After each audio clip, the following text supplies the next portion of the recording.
ka-agree na ata karon diri sa tong Calamansi Farm diri sa Digo City, Davao del Sur. So second day na to karon sa pagpang-harvest ato ang mga tanom.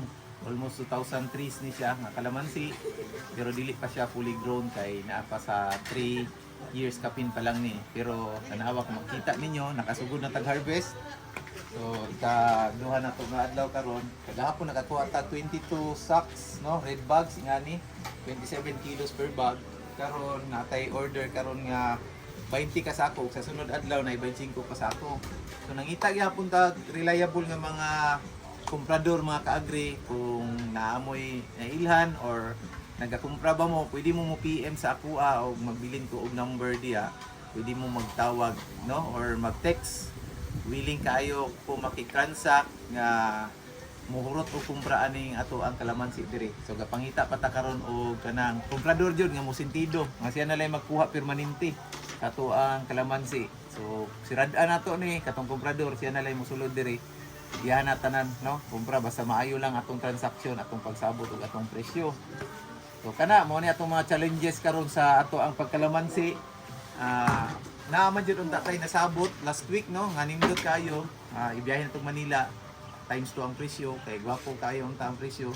Kaso nikalit lang siya naog, so half ang presyo karon or baba pa sa half.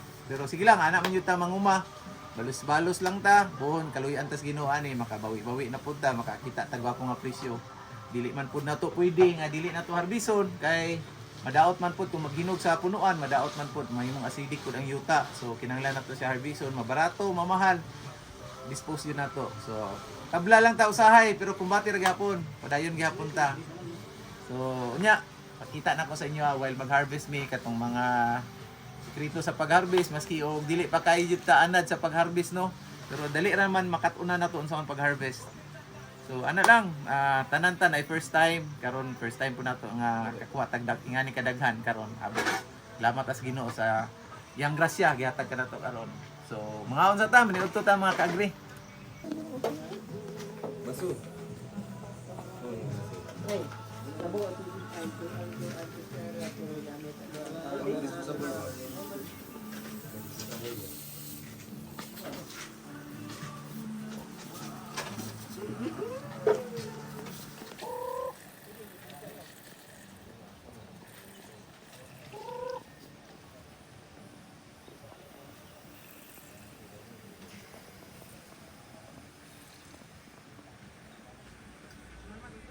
Tiluon na siya dyan.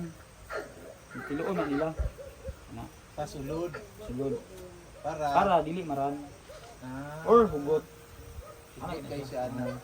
Dako ang sako. Sako. Ma-encounter yung vlog sako sumo. Ana. Nagano ko gi-order ani ba ingani Dili. lang sa ulan. Unong kay nag-ulan.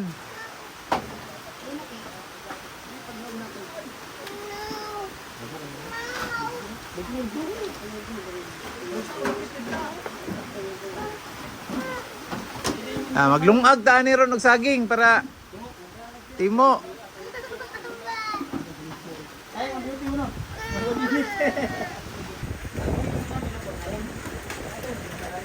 Ay ono nagikuan. Ano ba namin? Lagi. Alis na pero anak kaya. Di man ay gusto mo pas ano bugat ng anak. Butang man. Nak sa hawak. Masakit to sa hawak sa ato. Kani bugat na kani ana ba? Ha? Kumana dyan dili na biya. Ana diri ito ko. Bata lang na. Wala ni. 14 15 anyos sa tanga ko.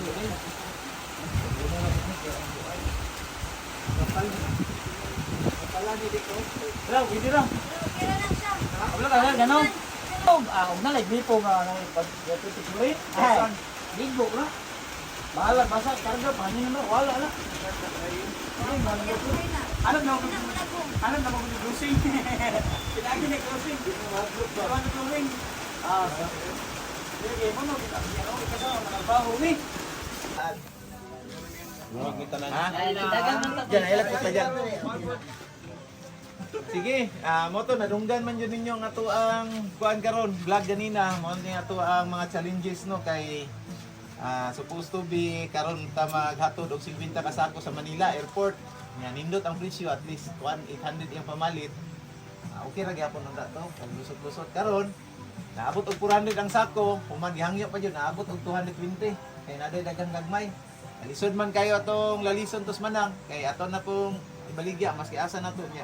Maghinog ba yan eh. So nisugot na lang ko maski ihatag nang 5 ka sako basta di na lang ta magkalabad-labad. Karon na ay bayar karon batan-on man to sige PM sa kuha 50-50 pa pud og modayon jud to di ni madayon. Tabangan na nato ni kaon rin. Yung sito na dire. Bugaon na to imong juice.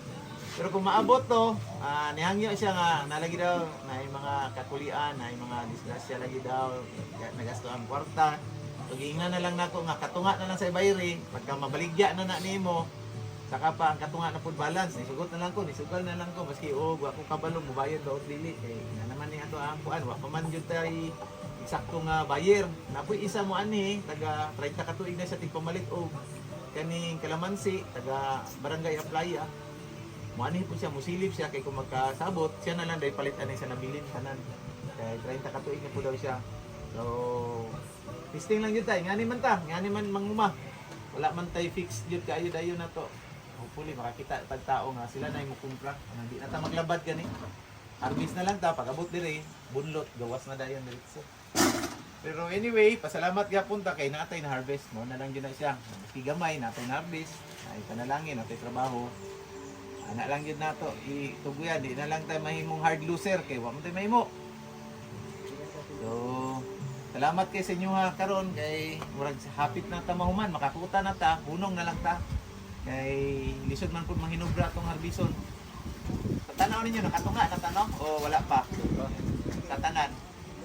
Pajud. Wala pa no, napadyoy dali ano. Ako may sa linya. So, kaya siguro ta og kani kuan man mga 50 ka sa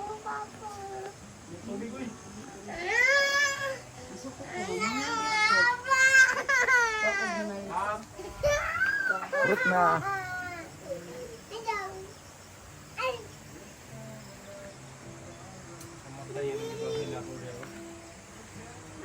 ay us.